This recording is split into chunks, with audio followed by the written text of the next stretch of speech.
Hearing ఇండస్ట్రీలో చూసుకున్నట్లయితే మనకు 3 రకాల హియరింగ్ ఎయిడ్స్ ఉంటాయి. ఒకదాన్ని CAC అంటాము, రెండోటువంటి హియరింగ్ ఎయిడ్ని మనం RIC అంటాము, మూడో వెరైటీని BTE అంటాము. ప్రస్తుతం మనం CAC గురించి చూసుకున్నట్లయితే దీన్ని కంప్లీట్లీ ఇన్ ద కెనాల్, అంటే ఎవరైతే పేషెంట్లు వాళ్ళకి మిషన్ పెట్టుకుంటున్నట్టుగా ముందు వ్యక్తికి కనబడొద్దు అనుకున్నప్పుడు ఇలాంటి హియరింగ్ ఎయిడ్ని మనం సజెస్ట్ చేస్తాము. ఇది మనం చెవిలో పెట్టుకున్నట్లయితే ఇలా చిన్నగా ఎదుటి వారికి కనబడకుండా స్మాల్గా ఉంటుంది. సో ఈ హియరింగ్ ఎయిడ్ వల్ల మనకి ఏమైపోతుందంటే కాస్మెటికల్గా ఇన్విజిబుల్గా ఉంటుంది. అండ్ పేషెంట్కి ఎవరైతే ఎక్స్ప్రెస్ వాళ్ళకి ప్రాబ్లం ఉందని చూపించొద్దు అనుకుంటున్నారో వాళ్ళకి క్లియర్గా అండ్ నీట్గా ఉంటుంది. ఈ హియరింగ్ ఎయిడ్ మామూలుగా వచ్చేసి మనకు 2 వెరైటీస్లో వస్తుంది. ఒకటి CAC అంటాము, ఇంకోటి IIC. దీనికంటే చిన్నగా ఇంకోటి invisible in the canal, and దీనికంటే కొంచెం పెద్దగా వచ్చేటువంటి హియరింగ్ ఎయిడ్ని CAC completes in the canal అంటాము.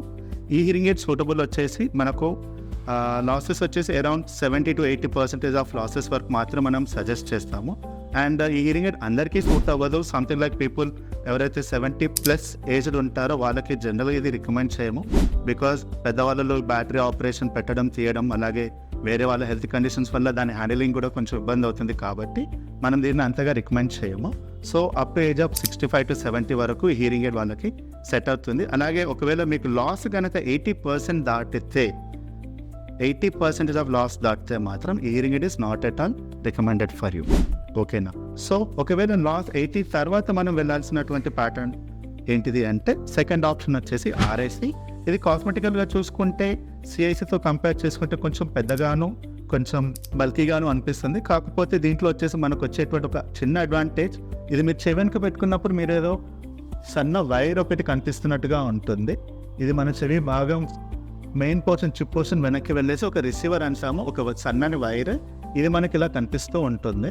కాకపోతే దీని యొక్క ఫిట్టింగ్ రేంజ్ వచ్చేసి మనకు 105 డెసిబుల్స్ అంటాం. అంటే ఒకవేళ మీకు 90% కన్నా ఎక్కువ ప్రాబ్లం ఉన్నా కూడా హియరింగ్ ఎయిడ్ అనేది వాళ్ళకి మంచిగా అండ్ నీట్గా సెట్ అయిపోతుంది.